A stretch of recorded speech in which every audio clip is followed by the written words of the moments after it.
remember back, in the early days as a captain or as a battalion chief, the media would come out and they would talk to you, and you're telling your story, and talking to some of the media people about, when you tell your story, tell it in a manner that people can understand it on the 6 o'clock news. So what does that mean, for us in the fire business? One, we don't use our jargon. Two, but how do we tell the story of the wildland fire as a natural role in the ecosystem and get people to understand it? Because it's destroying things. And with the wildland-urban interface, another one of those really big changes in the time I've been in the fire service, from the point of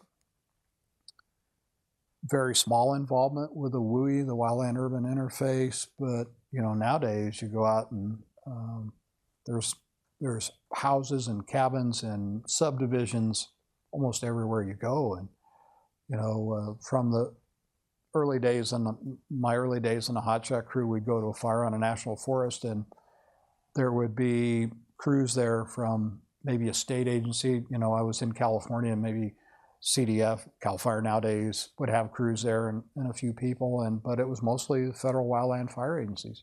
Today, you go to a fire almost anywhere across the United States, and it's a rainbow of engines and tenders and all kinds of resources coming, all different kinds of different rigs when they show up, because nobody can do it alone anymore. Look at what happened in Gatlinburg last year, and what's happened across the United States, and a mobilization of large resource pools to get people there. Nobody can do it alone anymore, but how do we tell the same story and get in line with the same mission? And how do we, as cooperators, when we go to help people, how do we understand their mission? 2011, I spent almost 60 days in Texas helping the Texas A&M Forest Service and the communities in Texas with their fire response. The idea that we couldn't overlay our values as the U.S. Forest Service onto those local volunteers, because number one, they didn't work for us. Number two, we weren't in charge. We were just there to help. We couldn't apply our safety standard. We could only recommend, and think about things, because we weren't in charge.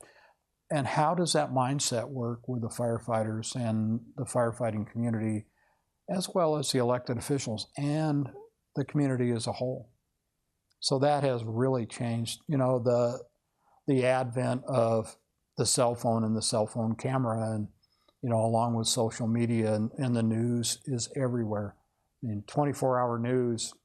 In our early days, you may or may not see a reporter on a fire. It was a big deal to have a reporter. Nowadays, they're there, and they're there in force, the media. And now social media, everybody's got a cell phone, and it goes on Instagram, or it goes on Facebook, or it goes on Snapchat, or any one of those. I'm talking like I know what I'm talking about here, but a lot of those social media platforms, it gets out there before we can get the official word out. I remember getting a call from somebody saying, "I understand you're losing structures on your fire," and I'm going, "Haven't heard that," but it's the community with their cell phones, and they're posting that there's 2 or 3 houses burning, in a subdivision. Well, the word hadn't got back from division, because they're busy in a firefight, back to operations, or to branched operations up to me as an IC, that in fact, yes, we are. Well, how many?